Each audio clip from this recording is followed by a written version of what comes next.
Good afternoon, everyone. This is Queenie Clem with Queenie's Book Talk and Reviews, and I am your literary ambassador. And today I have Dr. Velma Bagby on my channel today. Welcome, welcome, welcome. Thank you, thank you. How are you today? I'm good, I'm good. The cloud is clearing with all the fires here in California, so I'm better. I can breathe better right now. Okay. Now tell us a little about yourself.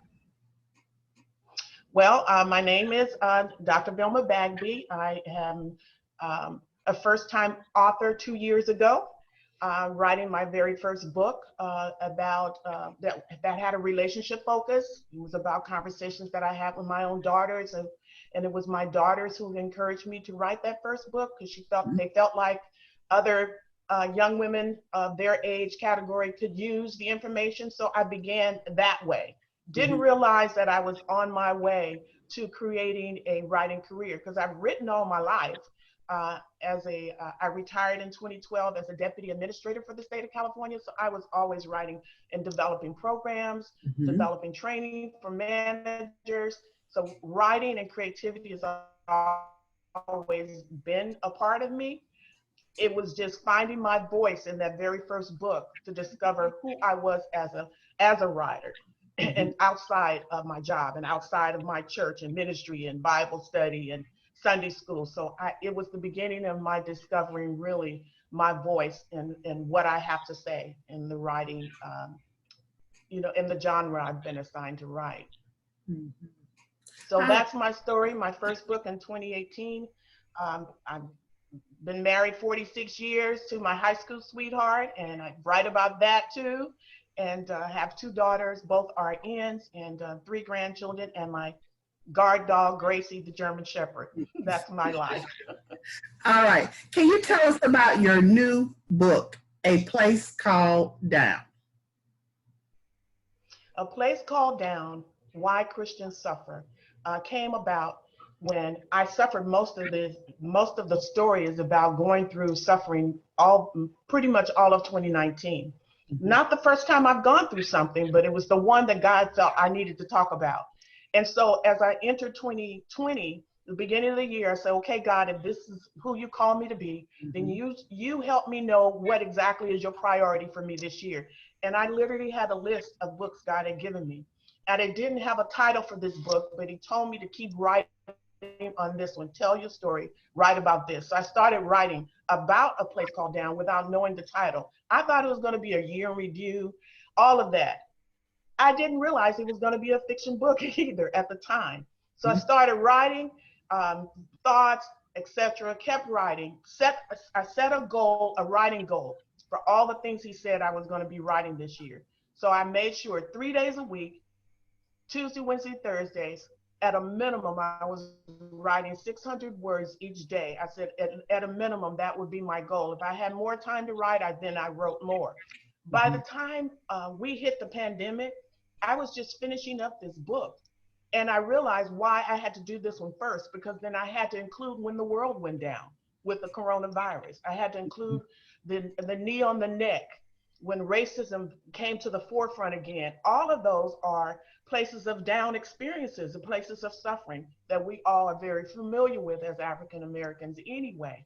And so by February, just before the pandemic hit, a Facebook memory popped up about something I had written in 2018, January. That was when we had the bad flu virus, and I just happened to get a bad case of it. And I remember this Facebook memory popped up where I wrote, "Nobody understands a place called down." And I started talking about what I felt like during that time. Well, it popped up again in January 2019 when at the beginning of this down experience. And I said, oh my gosh, it popped up, A Place Called Down. And here I am in January again, 2019, and I'm suffering, going through something.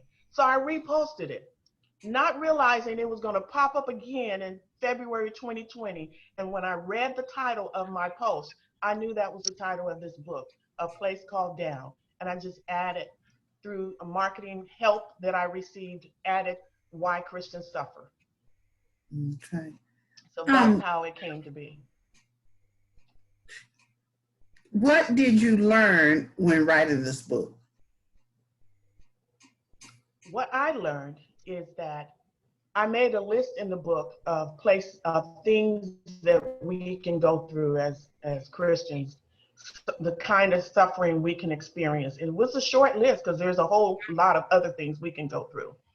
When I looked at the list, I realized I could have checked off just about everything I had written down. I went through a separation with my husband. We separated about 6 months when we hit a rough patch of 15 years in. I went through relationship issues. I went through financial issues. I remember I got a brand new Mercedes. I think when this 280C class came out, my husband bought it for my birthday. How embarrassing was that when I had to drive that brand new car back to the car lot because we had hit a rough financial patch at that time. So I went through the down suffering with finances. I've had the challenges raising 2 children and trying to make ends meet. All of those things on that list, it made me realize I had more down experiences than I thought. And I could literally check off a lot on that list, including loss of a loved one, including, a death and grieving, all of that. And so it made me realize that it was a story that needed to be told and that all of us needed to recognize that we will have them and why we will have them, because they're all designed by God. Okay. What does the title mean? A place called down is really a fictitious place, but what it really means is it's a place of suffering. That's all it means. It means that when we're going through something, that's what it feels like. We're in a down place. It can feel isolating. You can feel lonely. You can feel like nobody understands what you're going through personally, even though they try. I didn't need, when I was talking about it in the beginning, I didn't need you to come with a scripture for me. I didn't want to hear all of that. Just tell me how I can get through what I was going through at the moment. Tell me that you understand what I'm going through. Because at that moment, I felt like I was by myself. Now I'm in a marriage. I have grandkids and kids. But sometimes when you're going through it, it still feels like you could be surrounded by people and still feel like you're all alone in what you experience at that time. So that's what it means to me. It's any level of suffering. My suffering may seem like a piece of cake to the next person, but it doesn't matter. It could be any intensities. It just means that you're in that place and you're going through it and you just hope you hurry up and get through it, that God will bring you through. So that's what it says. It's a down place. Okay. Can you share a snippet with us from the book? Yes, I can. Yes, I can. I'm going to read. I went through the manuscript and picked out pieces. And it says, all of us will go through a place called down. A place called down is common to us all. It is full of suffering and difficulties, which can occur at multiple times throughout our lives and show up in a variety of forms. Rather than the what goes down rather than the what goes up must come down theory of Newton, God shows us how we can experience the same resurrection power which raised Jesus from the grave as we come out of those tough and low places we experience. So given that resurrection power, God promises us that what goes down will come up. We can look forward to being resurrected into something greater, better, more powerful than before. We cannot see this outcome while going through. We can only see it after it is done. We must walk through it by faith. I was in a place called down most of 2019, even though I had firsthand knowledge of several down places on the list that I've written in the book. I had experienced their pain throughout my life as a believer. My recent down place was different, more severe and lengthy. This time I fought through health issue after health issue. As soon as I recovered from one illness, a fresh one arrived to replace the previous one. And it happened to me 3 times. By the time I realized it was a new year, I had already experienced 8 months of attacks on my body, and it took at least 2 more months just to regain enough strength. I made it through the first round of my illness as a good Christian should, but it was difficult and it felt unfamiliar. Becoming ill like this was unusual for me, requiring doctor's visits and medication too. I hated taking medication and preferred healthier alternatives. Sadly, there was no time for that because after the second attack on my health, a third one was on its way. I questioned my walk, why it was even necessary for me to go through these illnesses, and even whether I deserved the attacks. In my mind, I did nothing wrong for this to happen, as if to say illness or suffering comes to penalize us for being a Christian. While most believers think it's strange when suffering comes, God tells us in his word to expect it. His word is our guarantee that a down place will happen to us all. Wow. What inspired you to write this story?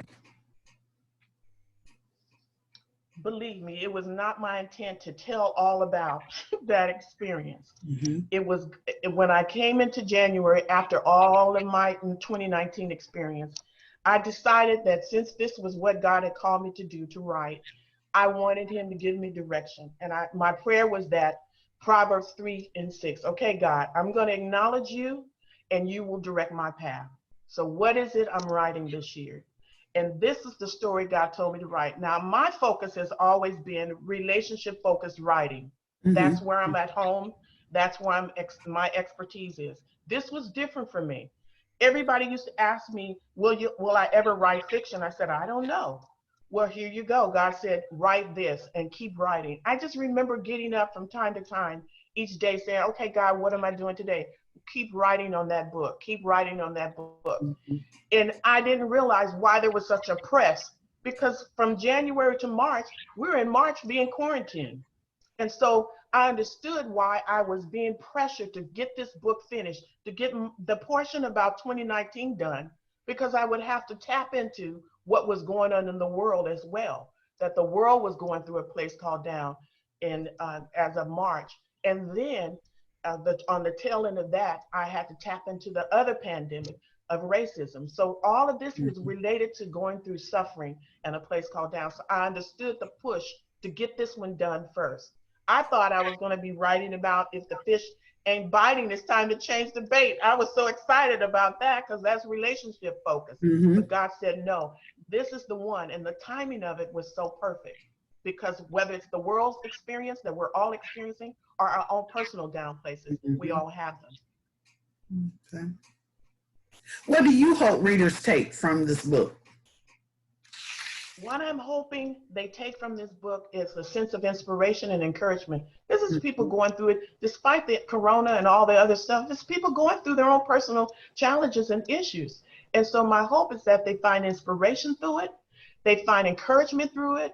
They find hope in it, because sometimes we can feel like it's a hopeless place where we see it's, we don't see any light in it. And so I'm hoping that they will be inspired and encouraged, and that they will find something in it to help them press through. Because the bottom line in a down place, and like I said, what goes down is going to come up. So by the time the third time I got hit with that health issue, I said, okay, God, come on.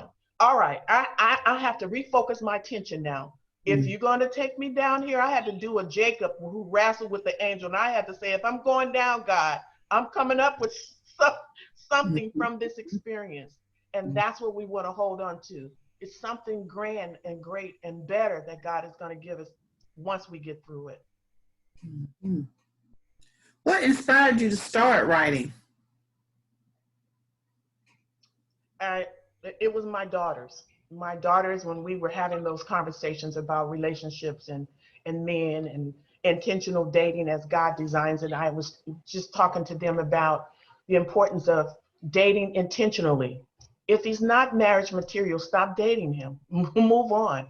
If initially your conversation showed that you're not moving in the same direction, move on. And my oldest daughter came back to me and she said, Mom, this is really working. I don't have to waste my time with anybody. I can just ask the right questions in the beginning. Okay, I appreciate it. Have a good life, but you're not for me. And so that's what got me started. I was excited about those kind of conversations, excited about writing about those kind of topics. That's just my heart. But this was totally different. So that's how I got started. My daughters encouraged me to write, but I realized I was supposed to be a writer. Yes. What, in your opinion, are the most important elements of good writing? It's got to be something it's got to be interesting. you know, it's different from preparing for a Bible study class. And even in those, sometimes scriptures can be a little dry for people. So you still got to be a little creative even in Mm-hmm. that. You got to have some visuals. I'm a visual person. So you got to really paint the picture, because you know, a bunch of words won't do it for me unless the words are describing a picture that I can envision and I can see it for myself. And so I like a little animation in it. I like to have some little something that will paint a picture for me, because I'm a more of a visual person. So I'm hoping that that's what I can do in my writing. And to be honest with you, Queenie, I felt free in this book. I really did. As the first time I can use my creativity in a fictional way. Yes. There's no such thing as a place called down, but there is a place of suffering. The 3 T's that I talk about in the book, the test, the trials, and tribulations, they don't really exist as people or things, but they exist in scripture. So I enjoyed the creativity that writing fiction allowed me to do in this particular book. So I think the fire's been lit, Queenie Yes. Clem. So stay tuned. Okay. Now tell us about the rainbow moment in the book. What is the rainbow moment? The rainbow moments, and I have that journal I was telling you about. The rainbow moments, and what it says is, the rainbow moments are those moments that God sends to inspire you when you're down. I had a friend on the East Coast that I hadn't seen in a while. She lived on the West Coast for a short time and then went back to the East Coast. Sometimes would come to a conference on the West Coast, and occasionally would stop in. Well, I was so low the day she called me, telling me she was gonna be in California. Mm-hmm. And my first response was, you know, whatever. I haven't seen you. I haven't talked to you. And I said, I've been sick since January. And this is around July now. So this is about my second health attack. I was on my sofa with a blanket around my head, just not feeling good and not in a good place. And the doorbell rang, and my husband answered the door, and it was her at the door. She totally ignored my little snippet and came anyway. And I talk about that in the book, because I talk about the fact we might not even be in the mood for any kind of rainbow, because we're feeling so dark and gloomy in our moments, but God sends them anyway to just let you know he's right there with you, and that he's letting you know you're going to make it. So that was one example, and there was others, like my birthday. I didn't feel like celebrating my birthday, but I found out my granddaughter, who was 6 at the time, started writing invitations out and was giving them to people at the church, and was giving them out to folks, saying she calls me mom. My mom is having a birthday party. I'm going, I am? That was a rainbow moment for me. I was sick and I was weak, but when I went to her house and saw all that she made her parents do for me, and then she loved 70s music, and she turned off the 70s music. Come on, mom, come on. And I'm like weak and don't feel like but what it did, it made me push past what I was feeling and just enjoy a little joy for a moment, because she did all of that for me. That was a rainbow moment. So those were the things where God sends. Okay. Let's talk about your cover. How did you come up with the cover, and does it signify? This I have found, one of the things I did at the beginning of the year is you had a writing challenge to read as many books as you can.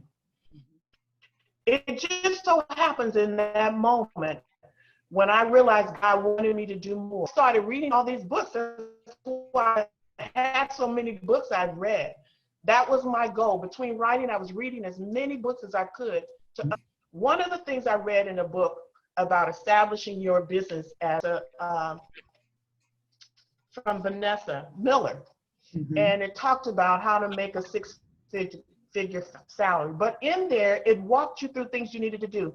And right then, God told me I was going to set up my own publishing company. So not only is this book written, but it's written and published under my own company that I registered in April, Adonai Publishing LLC. So from that book and all the books I read on how to, it told me I needed to have a team. I had done some work with this young man on Facebook. He had done some designing opportunities for me before, flyers and business cards and all of that, but he had always promoted book designing. His name is Ozil Shaw, and he's on Facebook. He designed this. Now I'm thinking I'm going to have a place, a cover that looks like a place. It's going to look gloomy, all of that. When I saw this cover, I told him, I will always work with you. I said, because you caught the vision for this book exactly. I have never seen anything like this, but it blew me away just to see it. It's one of my all-time favorite cover designs as far as I'm concerned in terms of the books I'm writing. This will probably be number one for me. He really captured how I was feeling and what we feel like when we're going through it. Mm-hmm. And sometimes people can't even see those tears, but that's what we feel inside. Yes.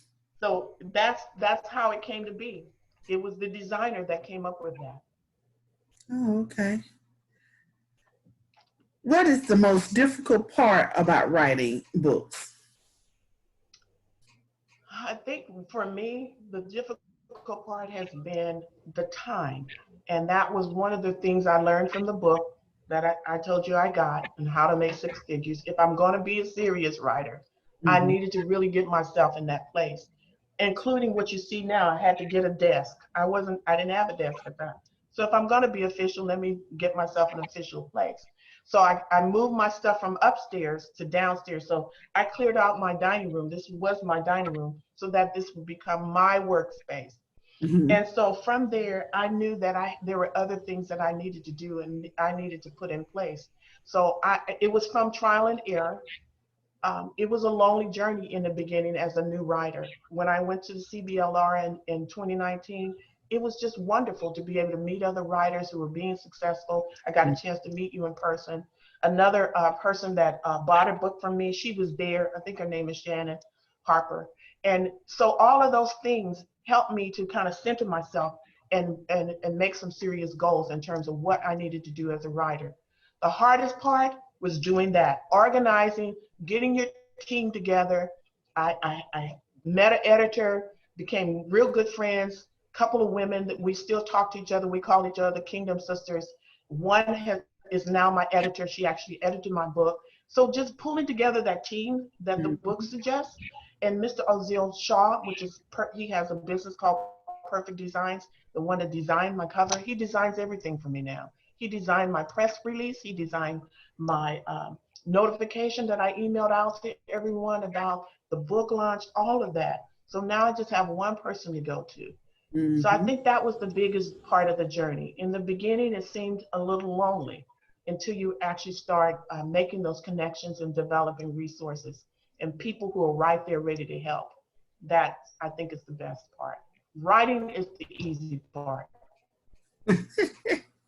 What was your favorite part and your least favorite part about the publishing journey?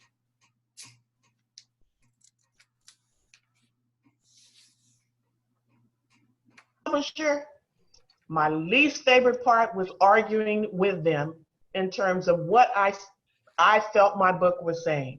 They didn't agree with me.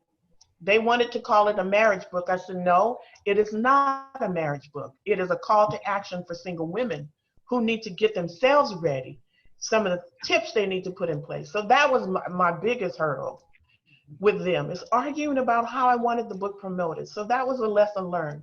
The second one was learning how small of a piece of the pie I got when you go with a traditional publisher. Your piece of the pie is so tiny. So that's something I learned. With this book, I think what I learned from it, and the hardest part, is that when you're publishing your own book, when there's a glitch or a problem, you're the one that has to fix it all. Mm-hmm. So I did hit some of those potholes, I would call them, hit some bumps in the road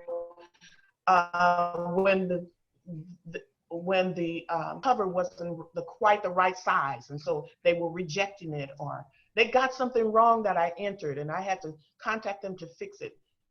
So if there's a problem, I have to fix it. That's the difference in my publishing and myself. But at least I get to control it, and I get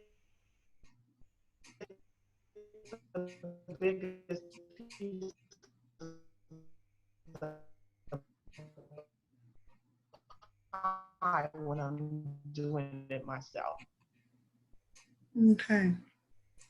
Tell us about the process of. I don't know if it's me.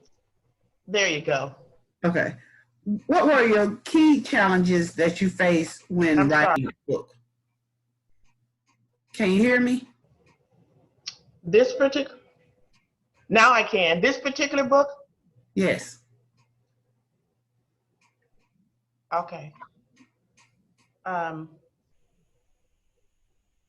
key challenges for me was gathering the team, like I said, and then communicating out with each piece of, that process, communicating to the persons that were responsible for the different pieces in the process, and making sure our communication was clear. Saying I would like to have a particular thing, making sure I'm clear on what that means for the person that then has to execute what I'm envisioning. And I think those were some of the challenges for me, but they weren't difficult. What was the highlights of writing this book? My highlight was the day I saw it was in. That was the biggest highlight. But the other highlight was feeling like I ended of the year. Mm-hmm.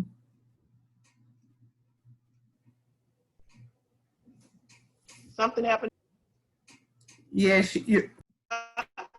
Okay. What books or authors have most influenced your writing?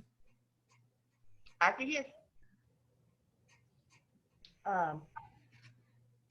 Because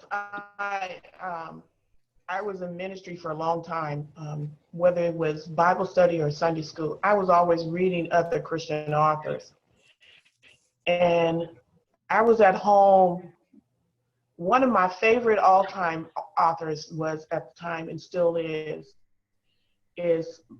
Mark Lucado. I think it's the way you pronounce his name. I heard it pronounced different. I thought it was Lucado. But it's interesting that he had a couple of books that was almost similar to mine. But he was one of my favorite writers. He writes like I like to write, and what I did in this book. His writing was just like that.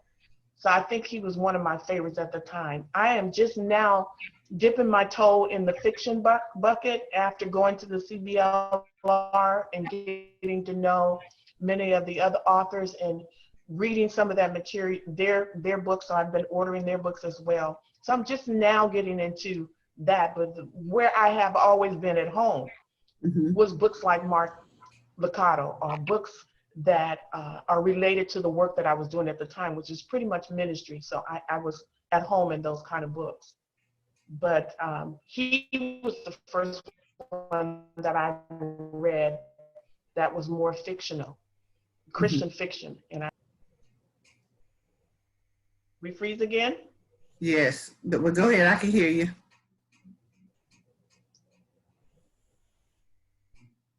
There are others, but I can't think of all their names now, but that's the one that stands out, and I mentioned him on my page on Amazon.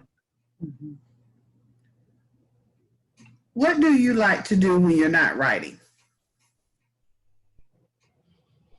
When I'm not writing, I used to enjoy getting out more, but because of my age bracket in California, we've been restricted since March in what we can and cannot do.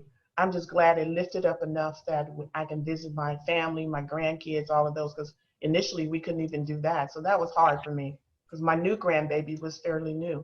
So I enjoy family. I enjoy getting out with my dog and walking. We're just now starting to do that again, just getting out and walking and enjoying.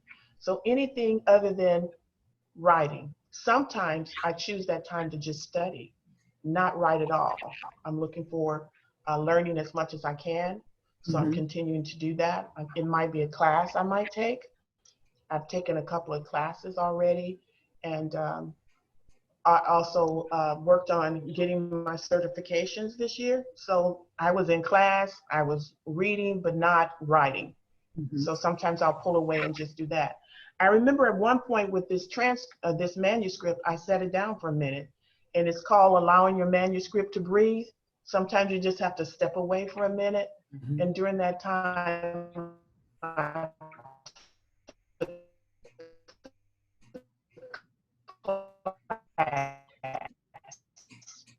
focused on something else that I can do, and then I went back to it. Share something your readers. Freeze again. I can hear you. Share something your readers wouldn't know about you. Okay.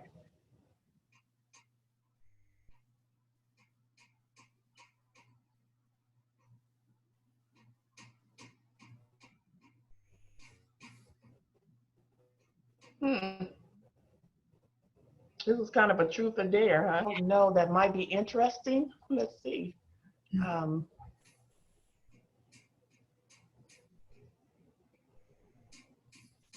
trying to think. I'm trying to be open and honest. Much of what I talk about is family. All of that is part of my bio, and I love studying God's word. I love creatively presenting it so that it piques interest. Yes. And conference around this topic. And I'm already working on the second book. It's called A Place Called Down To, TOO exclamation point. It's going to be an anthology. I'm tapping into some folks that I know have gone through some very difficult times. So we have a variety of stories of down places. And as they talk about what they went through. So I'm working on that now. And I'm hoping to have that started by the end of the year so we can have something at the beginning of the year. So I'm working on that.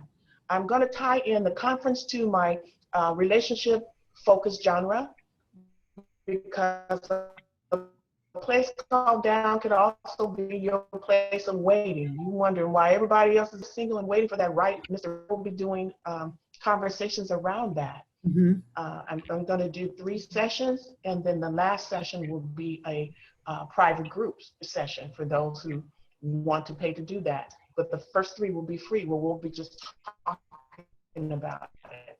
So I think that's going to be my first one. And then after this Place Called Down 2 book comes out, then we'll all of the writers and I will do a panel discussion to bring everybody in, just to talk about those moments and those experiences.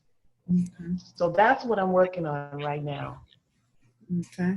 How can readers find you and your books?